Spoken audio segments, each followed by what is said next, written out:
Audio क्रमांक 4। पुस्तक का नाम भारतीय संस्कृति के आधारभूत तत्व। लेखक पंडित श्रीराम शर्मा आचार्य। देव संस्कृति भाग्यवादी नहीं, कर्मवादी।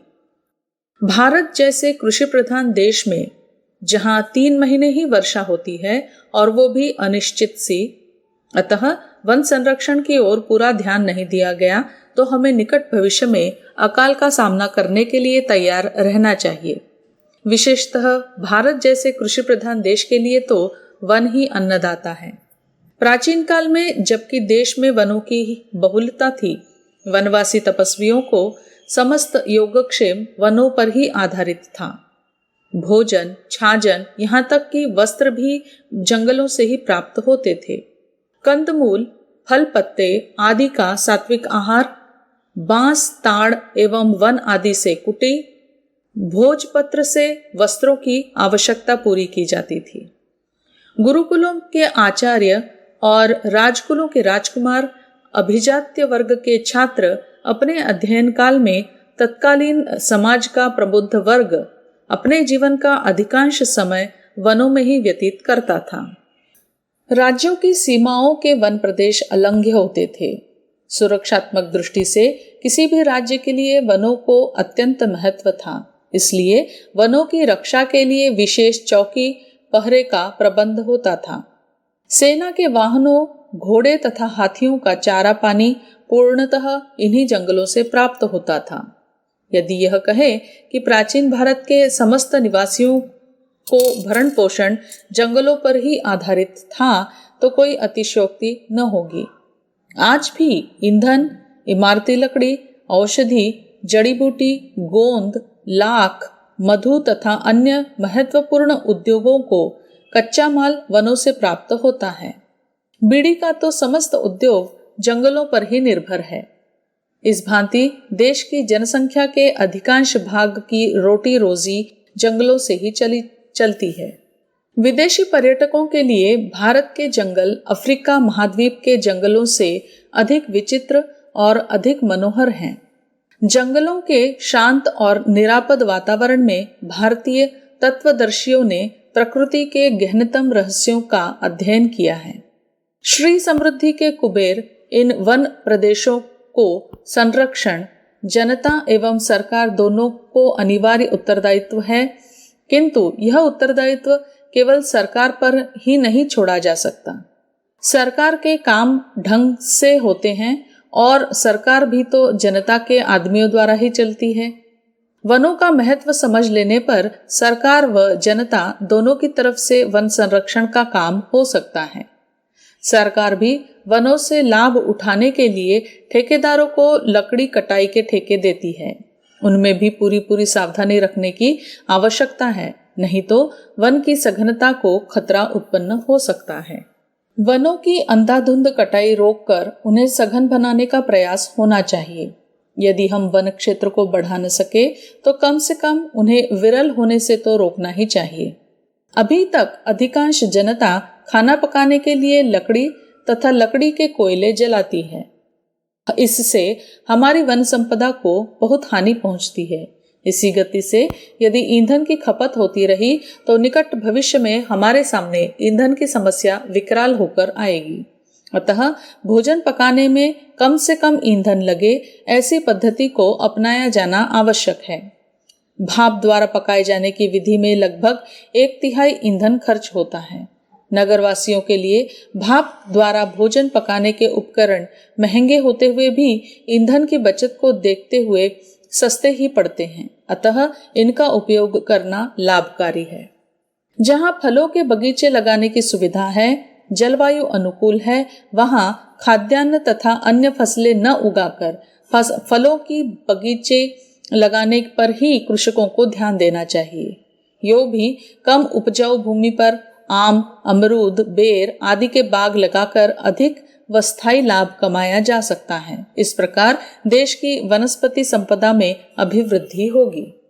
देश की घटती हुई वन संपदा को दृष्टिगत रखकर स्वर्गीय कन्हैयालाल माणिकलाल मुंशी ने वन महोत्सव कार्यक्रम प्रतिवर्ष मनाने का अभियान चलाया था।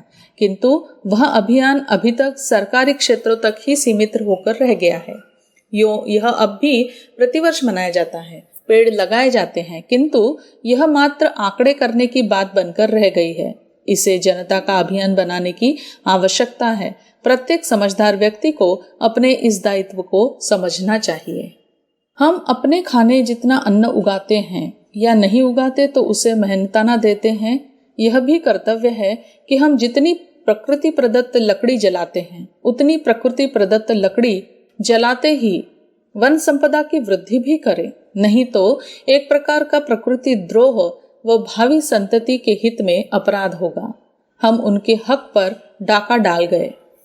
जनता के सजग सचेष्ट रहने की आवश्यकता है कि वर्तमान वन कटने से व विरल होने से बचे रहें।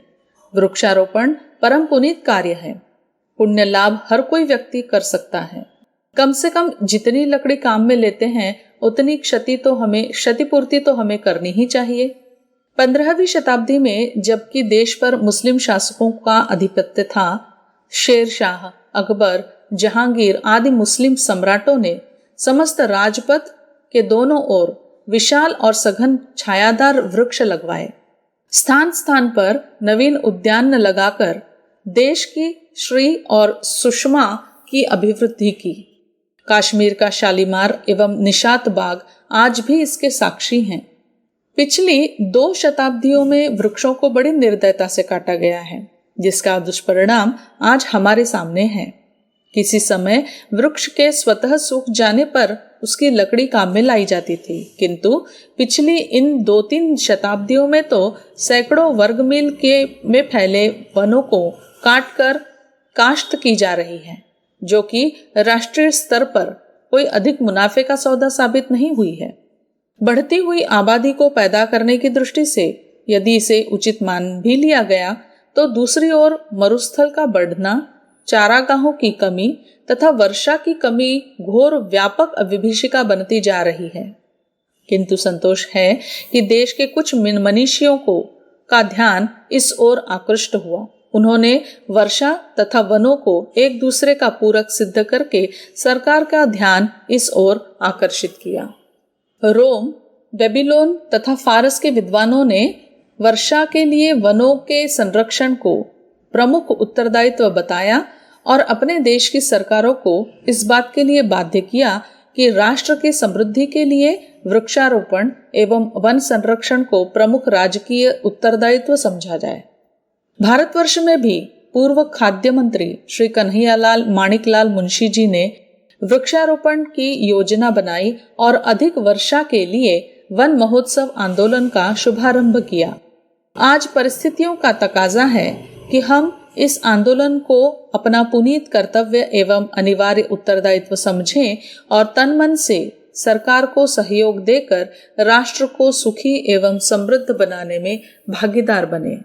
हम और हमारे पूर्वज, इन्हीं मान्यताओं को अपनाए रहने वाले हमारे पूर्वज विश्व विजय कर सकने और चक्रवर्ती धर्मी राज्य स्थापित कर सकने में समर्थ हुए थे। उनकी गौरव गरिमा के सामने संसार के मानव समाज ने अपना मस्तक झुकाया था और जगत गुरु स्वीकार किया था। किसी समय हमारा देश प्रगति के उच्च शिखर पर था। यहाँ धन, बल, कौशल, शिल्प, ज्ञान, विज्ञान किसी बात की कमी न थी। समस्त विश्व को हमने बहुत कुछ दिया था। देवताओं जैसा अपना उच्च स्तर बना रख सकने और संसार को अपने समय भारतवासियों ने प्राप्त किया था। उसके पीछे किसी पुरुषार्थवादी कर्मठता ही थी। देवताओं जैसा अपना उच्च स्तर बना सकने और संसार को अपने समय भारतवासियों ने प्राप्त किया था, उसके पीछे उनकी पुरुषार्थवादी कर्मठता ही थी। वे जानते थे कि वे कर्मठ व्यक्ति के पीछे ईश्वर की सहायता सन्निहित रहती है। शुभ कर्मों के साथ तो ईश्वर की सहायता सुनिश्चित ही है। कहने वाले तो यहाँ तक कहते हैं कि अशुभ और शुभ और अनुचित दिशा में पुरुषार्थ करने वाले कर्मनिष्ठ को भी ईश्वरीय सहायता मिलती है। डाकू और तस्कर तक अपने पुरुषार्थ के बलबूते पर एक सीमा तक आश्चर्यजनक सफलताएं प्राप्त करते रहे हैं। उनके बुरे कर्म का दंड मिलेगा। यह दूसरी बात है, पर पुरुषार्थ का लाभ अपनी कतिपय सफलताओं के रूप में आए दिन प्राप्त करते रहते हैं। कहने का तात्पर्य इतना भर है कि पुरुषार्थ की सामर्थ्य अपरिमित है। ईश्वर को पुरुषार्थी ही सबसे अधिक प्रिय हैं। इसी से तो वह हर कर्मठ व्यक्ति को उसके प्रयत्न एवं श्रम के अनुरूप सफलता प्रदान करता है। प्राचीन काल में यही भारतीय दर्शन था। यहाँ का हर व्यक्ति इसी ढंग से सोचता था और इन्हीं भावनाओं के आधार पर अपनी नस नाड़ियों को प्रगति के लिए अपार उत्साह और अनौचित्य को हटा मिटा डालने के लिए प्रचंड शौर्य भरे रहता था। हमारी इन्हीं आस्थाओं ने तो हम 33 कोटि भारतवासियों को समस्त विश्व में 33 कोटि देवी देवताओं के नाम से विख्यात कराया था और यह भारत भूमि स्वर्गादपि गरीयसी कहकर सम्मानित की जाती थी।